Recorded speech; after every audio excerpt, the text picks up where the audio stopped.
सुना होगा, हमारे देश के इतिहास में कुछ जगहों पर वर्णन किया गया है। क्या वर्णन किया गया है? हमारे देश में राजाओं के दरबार में कुछ चारण और भाट कवि हुआ करते थे। तो ये जो चारण और भाट कवि हुआ करते थे, ये क्या करते थे? राजाओं के जयगान गाने के लिए गीत लिखा करते थे।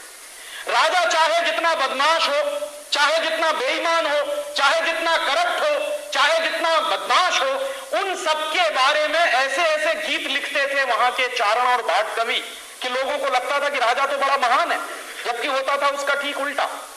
तो राजा क्या किया करता था कि जब चारण और भाट कवियों के गीतों से राजा प्रसन्न होता था तो इनाम दिया करता था। क्या इनाम मिलते थे? जो चारण और भाट कवि जितनी ज्यादा चाटुकारिता करते थे किसी राजा की, उनको एस्टेट मिल जाती थी, जागीरें मिल जाती थी, सोने की असरफियां मिल जाती थी, सोने चांदी के कुछ जेवरात मिल जाया करते थे। तो इस तरह का सारे देश में चला करता था। ठीक उसी तरह के चारण और भाट कवि ने हिंदुस्तान में एक गीत लिख दिया ब्रिटेन के राजा जॉर्ज पंचम के स्वागत में। तो जानते हैं इनाम क्या मिला? उस कवि को नोबेल प्राइज दिलवा दिया। 1911 में यह गीत लिखा और 1914 में रविंद्रनाथ टैगोर को नोबेल प्राइज मिल गया। कि 1911 में जब जॉर्ज पंचम आया था तो जॉर्ज पंचम के स्वागत के लिए एक गीत गाया गया था। जॉर्ज पंचम के स्वागत के लिए एक गीत लिखा गया था। उस गीत का नाम है जन गण मन अधिनायक जय हे। इसका मतलब जानते हैं क्या होता? जन गण मन अधिनायक माने हिंदुस्तान की जनता के मनों के, हिंदुस्तान के गणों के अधिनायक, सुपर हीरो, तुम्हारी जय हो।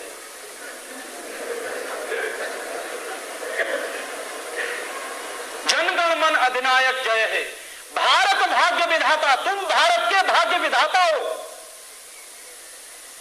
माने जो देश को बर्बाद करने में लगा हुआ है, जो जॉर्ज पंचम, और जिस जॉर्ज पंचम की सरकार से पूरा हिंदुस्तान बर्बाद कर दिया गया, उसके स्वागत में कोई गीत लिख रहा है, कह रहे हैं भारत भाग्य विधाता। पंजाब सिंध गुजरात मराठा द्राविड़ उत्कल बंद, विंध्य हिमाचल यमुना गंगा उच्छल जल तिरंग। माने जिस देश में पंजाब है, सिंध है, गुजरात है, मराठा है, इतनी बड़ी बड़ी पर्वतमालाएं हैं, उनके नाम लेते हुए ऐसी नदियां हैं, उन सबकी तरफ से तब शुभ आशीष मांगे, हम तुम्हारे लिए आशीष मांग रहे हैं, दुआएं कर रहे हैं।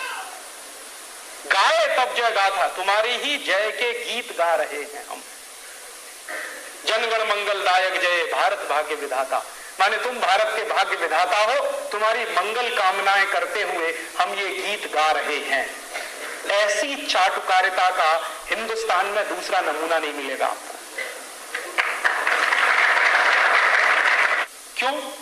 क्योंकि ब्रिटेन के राजा की इतनी चाटुकारिता तो ब्रिटेन में कभी उन्होंने नहीं सुनी होगी जो हमारे देश में की कुछ लोगों।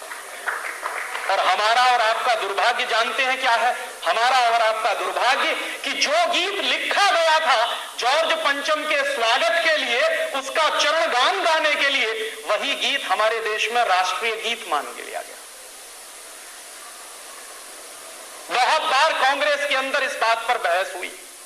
वो कांग्रेस जो आजादी के पहले, आज की नहीं, तो बहस यह होती थी कि यह गीत नहीं चलने वाला है, और चलता भी नहीं था। ज्यादातर दो ही गीत गाए जाते थे, या तो वंदे मातरम गाया जाता था, या गाया जाता था झंडा ऊंचा रहे हमारा विजयी विश्व तिरंगा प्यारा।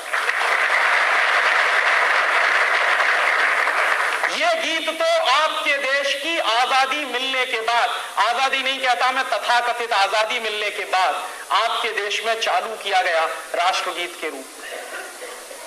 ये हम सबकी कमनसीबी है। और जिस देश की प्रजा और जिस देश के प्रजाजन और जिस देश की नीतियां बनाने वाले लोग ये तय नहीं कर सकते कि गुलामी के पहले के गीत हम नहीं गाएंगे और उनको हम राष्ट्रगीत नहीं बनाएंगे, उस देश की आजादी के बारे में मतलब क्या है? इसलिए अक्सर हम लोग सारे देश में एक बहस चला रहे हैं कि क्या सच में आजादी मिल गई है? अगर आजादी मिल गई होती तो उस जमाने के गुलामी के गीत को क्यों गाना पड़ता?